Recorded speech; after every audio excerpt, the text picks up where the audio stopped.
فاسألوا أهل الذكر إن كنتم لا تعلمون. Tanya jawab. Jawab secara ilmiah.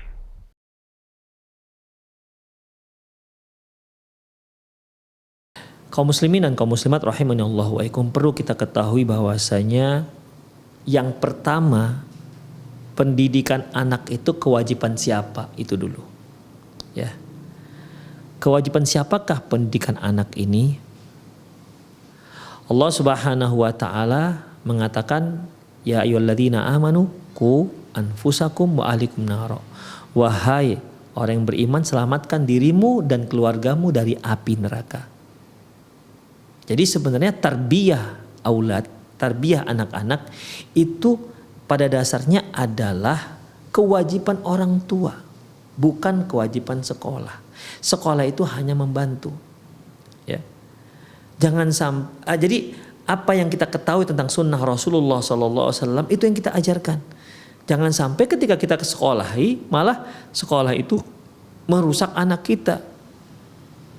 Sementara kita tahu apa yang diajarkan di sana. Kalau kita serahkan juga anak kita, berarti ya kita telah berbuat dosa. Karena kita telah mewakilkan anak kita diajarkan orang-orang yang nggak mengerti sunnah Rasulullah SAW.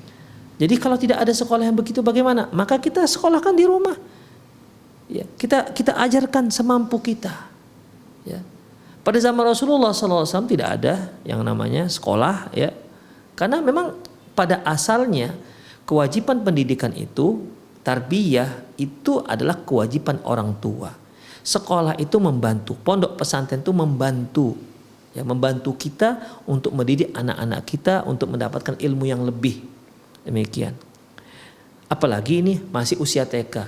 Usia TK itu Masya Allah, saya yakin semua orang tua masih bisa mengajarkan TK. Ya. Pendidikan TK itu masih bisa diajarkan oleh orang tua, seperti membaca, menulis, ya. Demikian. Dan solusinya ya kembali pada kita. Solusinya pada kita. Jadi kita yang mengajarkan anak kita. Jika memang tidak ada pendidikan TK di sana yang sesuai dengan sunnah Rasulullah SAW, itu satu. Yang kedua, kalau memang memungkinkan, misalnya mungkin bapak yang bertanya punya teman-teman yang sudah mengerti, ada mungkin 5 keluarga atau 10 keluarga, kumpulkan, rembuk, demikian, rembuk.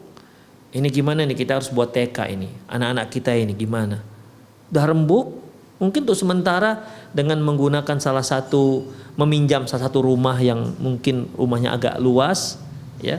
Kemudian dengan menunjuk salah seorang dari ibu dari tetangga-tetangga ini yang mengerti, dia jadikan sebagai guru, sekaligus dia mengajarkan anaknya ditemani oleh anak-anak yang lain. Demikian. Ya, dengan biaya yang sudah disepakati. Demikian, rembukan, ikhwah. Dan umumnya munculnya sekolah-sekolah TK itu ya seperti itu, dari beberapa rumah tangga yang melihat bahwasanya di sana tidak ada pendidikan sunnah, maka berkumpullah mereka dari 5 keluarga, udah yang masing-masing keluarga ada 1 anak. Kemudian ada 1 orang ibu yang memang dia nampak lebih piawai dalam mengajar anaknya, tunjuklah dia menjadi guru, ya. Jadi itu juga bermanfaat untuk dia. Kenapa? Untuk mencari teman anak-anaknya sama-sama belajar.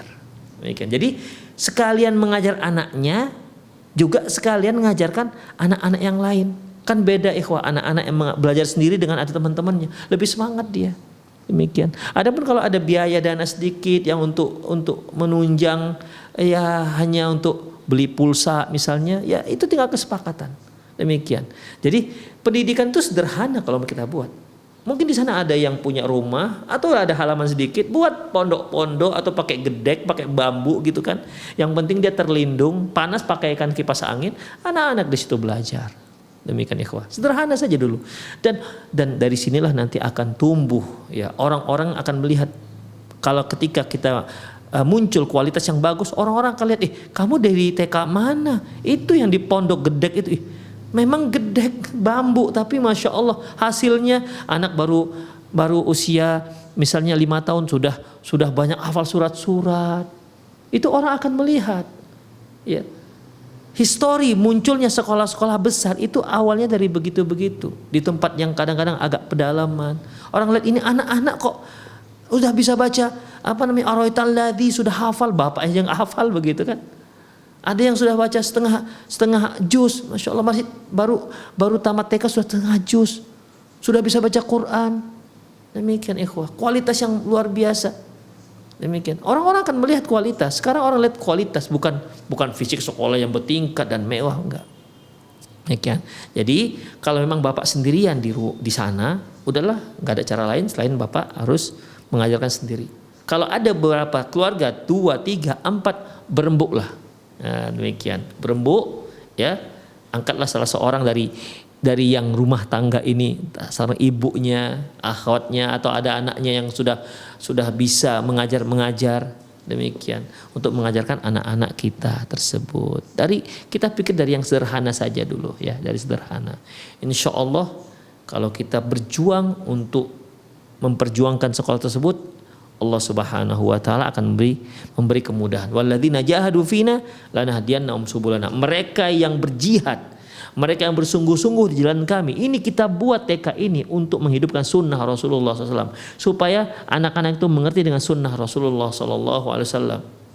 Lanahdiyannahum subulana, kami akan tunjukkan, akan ada jalan keluar. Allah akan beri kemudahan demi kemudahan. Demikian, yakin, ya, yakin, dan kita sudah mengalami, insya Allah.